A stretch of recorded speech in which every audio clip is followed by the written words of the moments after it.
as you're gearing up to step back into your normal life, if you haven't already done that, I thought I'd just give you 5 quick little triggers, just reminders that are so simple, but these are the 5 things that I personally did when I first got kicked out of my house. Some of you know the story. My mom was a very powerful woman. I had 4 different fathers, and she kicked my dad out. And on Christmas Eve, she decided I was on his side, so she kicked me out too. And I had nothing, and I had to figure out what to do. She kept my 1960 Volkswagen. I earned $40 a week. And don't get me wrong, I love my mom, but she abused alcohol and prescription drugs. And when people do that, they're not themselves. They do little crazy things. But I am who I am because of her. And part of that was even that first step where I had to just figure out what to do with my life. But it was incredibly depressing. I have a younger brother, 5 years younger sister, 7 years younger. I love them, loves of my life. And I was separated from my brother and sister, and I'm walking in the rain trying to figure out what the hell I'm going to do. And I'm still in high school. And so one of the things that I did is I slept on this mountaintop, and then of course it rained. And so the next day I talked to a friend, a lady friend, not a girlfriend, but a girl who was a friend. And her parents let me stay in their laundry room. And I remember I was so depressed. I don't know if you've ever been to that place where you're like wondering why you're even around or whether you should be around. It was a pretty brutal time. But what turned me around was feeding my mind. What I mean by that is about a year earlier, I'd gone to this seminar by Jim Rohn. I know many of you have heard of Jim. He's no longer alive, passed some years ago, but he was a mentor of mine. And I went to a seminar with 17. And in the seminar, he really talked about the importance of feeding your mind. And you've got to feed it because otherwise things come at you. And so I remember I took the little bit of change I had left in my pocket and I got on a bus and I drove, they drove me anyway on the bus for about, I don't know, it's about an hour's away from where I was because I'd been to this place once before, had this amazing bookstore. And I figured I'll go in there and I'll just read a bunch of books while I'm in there because they can't afford any. And then I picked up a book called The Magic of Believing by Claude M. Bristol. And in this book, it talked about training and conditioning your mind and how what goes in your mind becomes the experience of your life and how to do it. And I was so depressed, I didn't know what to do. And so I went and I'll never forget, I went back to this little laundry room and there was a mirror there. And the book said, put your goals on the mirror so you look through your own eyes into your goals and you see in your own eyes and you read those goals. Do it with soap. And so I did it in the mirror. And then I made these little posters that said things like, only a loser is depressed. Now that's not true. But I felt like I'm not a loser, and that was the leverage I had, right? I can't be depressed if the losers are depressed. And so I just try to work on everything. But gradually I started turning my life around, and I did 5 things, and I did them again. I got to tell you, multiple times in my life when I hit really bad places, when I was told I had a tumor in my brain and that, I might die, when I buried all 4 of my fathers over the course of a year and a half and my mother. Those are rough times. They start to shift you.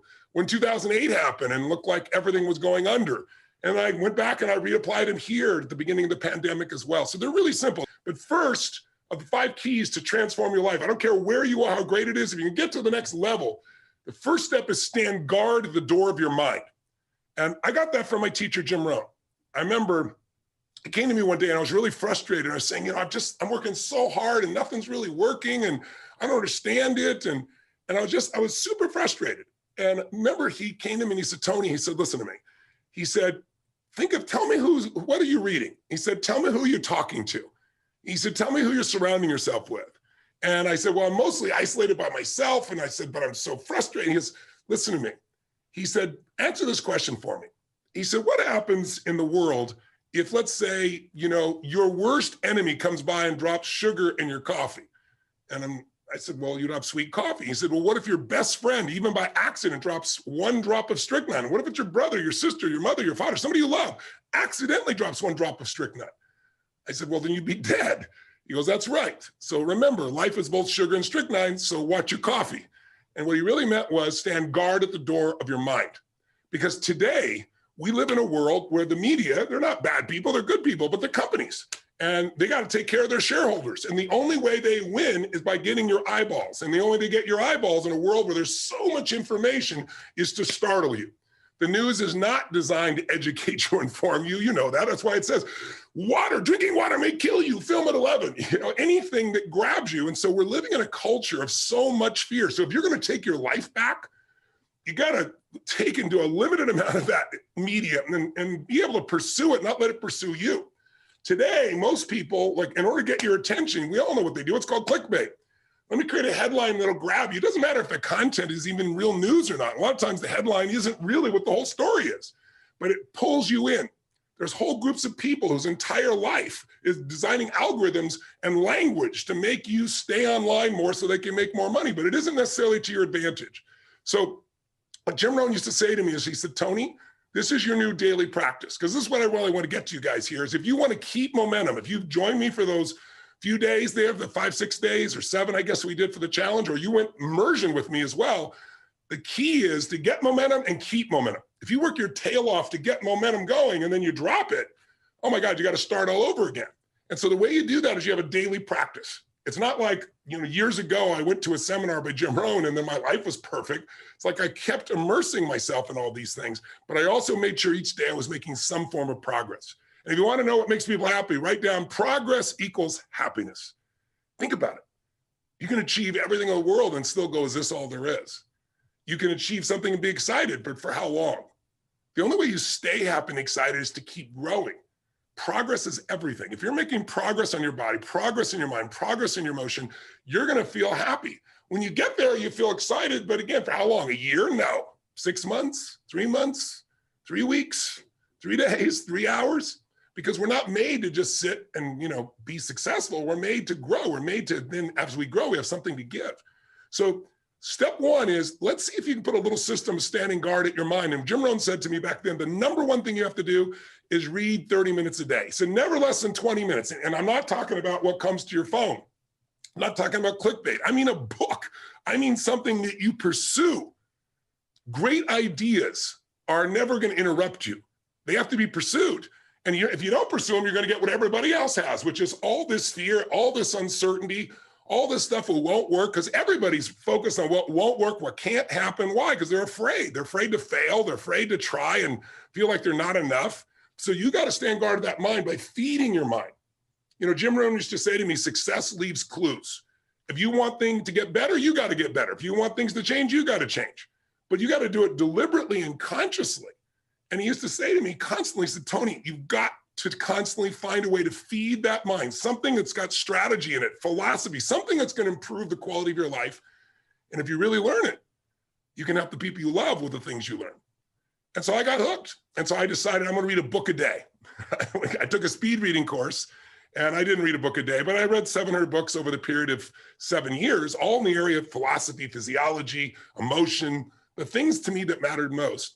And what I really try to do is each day try to use something I learned, not just read, not just let my learning lead to knowledge. Jim used to say, if you let your learning lead to knowledge, you become a fool. If you let your learning lead to action, that's when your life changes. So I started being aware of who was saying what I was taking in. Jim used to say, success leaves clues. If someone's successful, they're not lucky. They're doing something different than you. Figure out what they're doing different. And he said, the first thing is find out what they're reading. He said, I remember he said to me something funny. He said, find out what poor people read and don't read it. And when he said poor, he didn't just mean financially poor. He meant people that were unhappy, people that had no sense of meaning in their life, people that were financially strapped because they weren't managing to add value to other people, people that found themselves not taking care of their relationships, their body. Poor isn't just money. Wealth isn't just money. It's emotional, spiritual, everything. He said, so find out what successful people do, what wealthy people read, what happy people read, and read that. Feed your mind. So step number one is every single day, you got to do something to feed your mind. And if you do that, if you just made that habit, say even 5 days a week, I swear to you, it'll change your life. But again, not what comes to you, what you pursue, something that has real value, a strategy that can change the game for your business or your life, a philosophy that can make you more fulfilled or happy, a way to make a difference for the people you love. That's a daily sought out practice for me. Started when I was 17, I'm now 61. That's why I have the privilege to be able to work with so many people. But most importantly, I've applied these things to me. So I have the life that I want. I don't have a life that I'm promoting to other people. So that's number one. What's number two, real fast? If you really feed your mind every day, feed and strengthen your mind with a 30-minute practice. And by the way, I started out reading all the time, but then I realized I was in my car all the time in those days. And I was like, I'm going to turn this to a university on wheels. And I'm old enough to remember cassette tapes, and probably most of you don't even know what the hell I'm talking about. Not reel to reel, but little cassette tapes. We didn't have where you could put 10,000 songs in your phone or go to YouTube and have a million different videos you can watch over and over again. And the value for me on that, quite honestly, was that I had to pay for this stuff, so I had to value it and really use it. Like when you part with a certain amount of money, and in those days, 6 cassettes, 6 1-hour cassettes. And a couple workbooks was like $300. It was like the standard offer. And I remember I went down to this place called Knight Education, Knight like with a sword, and a shield, Knight. And it was this Jewish man, beautiful man named Mario that I became friends with. I was a little 17-year-old kid, my little pot belly. I was fat. And I drove all the way down downtown LA, be about in those days like an hour and 20-minute drive.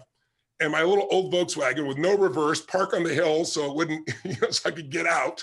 And I got to be friends with this man, and he had collected, this is how old it was, all these albums of some of the great motivational speakers and psychologists and psychiatrists and business people. And then gradually those things got to actually to cassette tapes. And so he had all these things that I'd say, like, what's the most valuable thing? He said, well, what do you want to work on? I said, well, my body and my emotions and my mind and my spirit. He was like, you want everything. And he'd say, okay, let's start with this one. And I'd take $300. I was making $40 a week as a janitor. So this is literally the money I'd saved, and I'd absorb it. And I'd be like, I can't afford this. And I'd be like, well, I can't afford not to. Because unless I get these answers, I'll still not be able to pay my basic bills. I'll still be struggling. So that was one of the smart things. I invested in myself. And so I'd go down there, and because I invested $300 in 6 tapes, I remember Jim Rohn said, repetition is the mother of skill. You hear something once and you kind of understand it. Hear it again, you kind of feel, you hear it enough. He said, listen to stuff every day. Until pretty soon, the things I was hearing in my head were these new thoughts from brilliant people instead of the old thoughts that were basically whatever I'd been around before. And it changed my life. It started to shift me because I fed my mind. But then number 2, you got to every day feed and strengthen your body. And you got to do something, even in the middle of COVID, if it's still there, even if it's lockdown, because if you don't take care of your body, it affects your mind, doesn't it? I mean, think about this. What is it that screws up everybody's life? Fear is the number one thing that keeps people from doing what's necessary. And anger and rage, while it can mobilize us, if it becomes part of your life on a regular basis, it destroys it. So how do you balance that out? Well, fear, anger, they're both physical, aren't they? Think about, what do you feel like if you're really, ever been so afraid that your throat got really dry, or you feel this feeling in your gut, right? That's physical. Courage is also physical. Again, courage does not mean you're not afraid. Courage means you're afraid, but you do it anyway, right? It's a way of being in your body.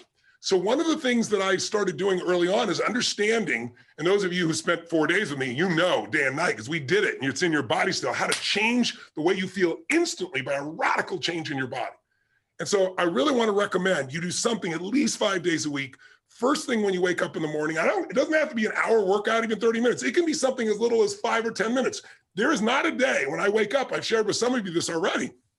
First thing I do, I go outside, and if I'm lucky enough to be at one of my homes anyway, I have homes in different parts of the world because I've traveled the world and done this. So I'm very fortunate, but I have a cold plunge I've installed in everyone, 56 degrees. Am I home in Sun Valley, Idaho? I don't have a cold plunge. I don't need it. I walk through the snow in the winter, or in the summer, I walk through the grass, and I get in the river.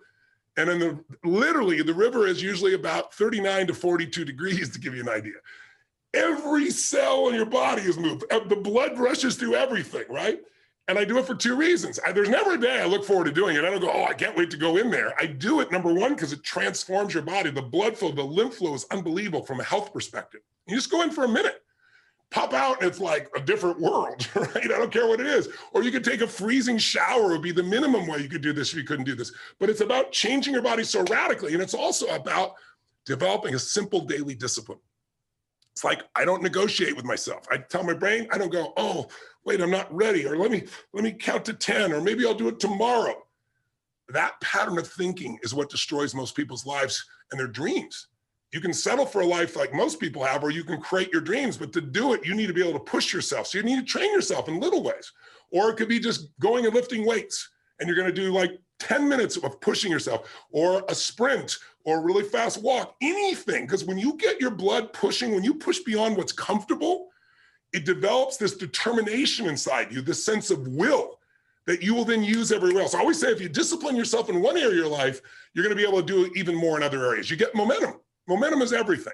So if you train your mind, great, but you got to train your body as well in some way. And I don't care, again, if it's 5 or 10 minutes where you really push yourself, or a full-blown workout, it's got to get there, because when you do that regularly, you're going to find yourself having a better mind. The mind and body can't be separated. They're completely connected. You work on both of them, you're going to have a different world, and you're not going to be shut down. And when other people are like, oh, it can't be done, just move, I'll handle it. It's a different way of being, isn't it? Third key, in order to really believe you can turn things around, you need a role model. And so throughout my life, I looked at different ones. The earliest one I looked for, since I grew up poor and we had no money, and that seemed to be the real issue. My mom left all four of my fathers. But as I look back on it, it really wasn't money. They could have had all the money in the world and they still would have fought. But it looked like money. So I thought, wow, if I could make money, my family will never have this pain. So I looked around for role models. And I grew up in a place where there were no financial role models. Everyone was broke. We didn't have money for food. It's why I provide 100 million meals a year through Feeding America for the last 6 years. By the way, we're up to 700 million meals now. I said we'd feed 1 billion in 10 years. We're a year ahead. We're going to hit it. But the bottom line is it comes because I had nothing. And I found, it's like, who also started with nothing like me and then turned it around and grew, and who comes from humble beginnings. And I saw, Sir John Templeton. Some of you may have heard of him. Brilliant man. First billionaire investor. Started with nothing. And the way he did it is he saved money and he invested during the darkest times.